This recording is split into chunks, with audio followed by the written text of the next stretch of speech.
Hello guys, welcome back to the channel. I hope you're having a nice weekend. As always, I appreciate you guys for taking time out of your busy schedule to watch the video, and I have a number of interesting updates for this video. And first of all, let me start with the one that concerns the preparation, the camping situation right now. So NFF has now decided that June 1st is going to be the day that the Nigerian Super Eagles officially opens its camp for the players selected to start coming in. Of course, you know that we are preparing for the World Cup qualifiers games. Two games actually that we have next month. First one is going to be with South Africa, which is on the 7th. Initially it was built to be on the 3rd, but right now it's now been adjusted to 7th. And then the next one after that will be against Benin. But again, it's now decided that June 1st is going to be the day that the camp opens, and the final 25 shortlisted players will be expected to be in camp, on June 1st. And based on the report, the training is going to also begin that day, because it's only 6 days from June 1st before we play our first game, because the first game is on the 7th of June, which means there isn't enough time from the opening of the camp to the exact day that the match is going to be played. So the plan is that they want to start the training and every preparation from the June 1st. So everybody or every player that will be shortlisted are expected to be there unfailingly.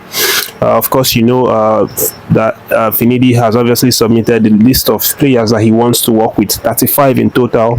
We talked about that in the last video, and NFF will do further scrutiny on the list to actually cut the names to 25-man squad, and these 25 will be the ones to actually get the invitation to come to the camp on June 1st. So that's what's currently happening right now. So NFF plans to announce the names of the final 25-man list from next week, so that the players can start preparing. But their clubs have already been told that they would need their services at the national team, and also NFF wants to try and finalize the contract situation with Coach Finidi, including making provisions for everything that he would be needing. The backroom staff that has been a little bit of issue right now, agreeing terms with assistant coaches. NFF wants to resolve this, and the contract situation. Right now, it seems like it's going to be just 1 year. That's what's coming out right now, that Finidi is going to get, and then if he performs really well, he's going to get an extension on that one. And for Coach Finidi, he will be looking forward to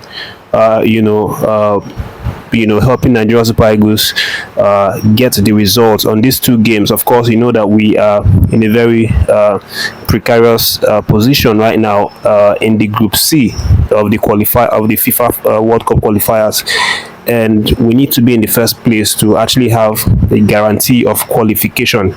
And our two games, of course, we played draw in those games. We've not won any game, so this is the third game that we are playing right now, and then we need to win these two games to actually climb up the table right now. So Finidi is going to focus on getting maximum points from these games, which is why he has opted to go for the best trusted legs for this encounter.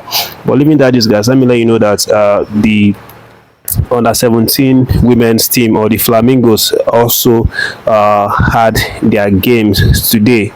Of course, I talked about that a few videos ago, that they are also preparing for their WAFU B competition, just as Manu Garba and his team are also preparing as well. But this one is also the World Cup qualifiers for the female category under 17, and they actually played their first game today, one of two games against Burkina Faso. They played that one in Bamako, Mali. We talked about that, I think, 2 or 3 days ago, but they traveled yesterday to Bamako, where they did a little bit of light trainings before they went out for the proper match today. And unfortunately, we didn't win the match. We actually ended up playing 1-1 draw, after after Chidi Harmony actually put us one goal ahead in the 55 minutes, only for Renata Outba of Burkina Faso to draw them level at the 85 mark, of the time. But it was a very spirited performance from the girls, of course, and then they will now hope to come back to Abuja on the 18th of May to actually prosecute the second leg and hopefully get a win in that game to qualify for the World Cup under 17 women's team. For the next update, guys, let me let you know that Manu Garba's Golden Eaglets have now traveled to Ghana for the Wafubi under 17 championship. Of course, we've talked about that a few times, how they've been preparing after Manu Garba invited 51 players who at some point, the news broke out that, a lot of the players actually failed MRI test.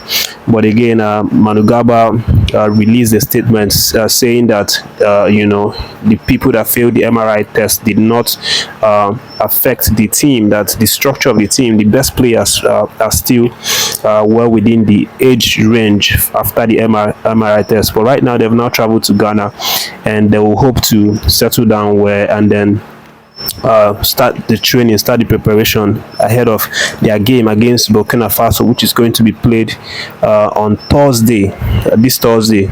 We wish them all the best. Of course, Manu Garba is aiming to get the ticket for the FIFA World Cup qualifiers for the under 17. But moving on, guys, let me let you know that it was a disappointing outing for Cyril Dressers and Rangers FC at the Old Derby game, which they played today. Rangers versus Celtic obviously played a match today, but it was a disappointing one for Dressers and Rangers because they fell by 2-1 at the hands of Celtic. And what this means is that they may now have to kiss their chances of winning the championship goodbye, because Celtic are now 6 points ahead of them.